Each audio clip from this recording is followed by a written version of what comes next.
নবী হে, ধৈর্যশীলদেরকে আপনি সুসংবাদ দিন। ধৈর্যশীলদেরকে সুসংবাদ দিন, তার মানে বিপদে ধৈর্য ধারণ করতে হবে। প্রিয় ভাইয়েরা, ইন্নামাস সাবরু ইনদা সাদামাতিল উলা।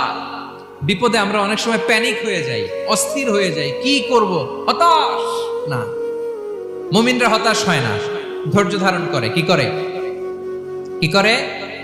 ধৈর্য ধারণ করার শক্তি দাও গো মেহেরবান আমায়, দাও গো মেহেরবান। পড়েন, ধৈর্য ধারণ করার শক্তি দাও গো মেহেরবান আমায়, দাও গো মেহেরবান। সবাই বলুন একসাথে, ধৈর্য ধারণ করার শক্তি দাও গো মেহেরবান আমায়, দাও গো মেহেরবান।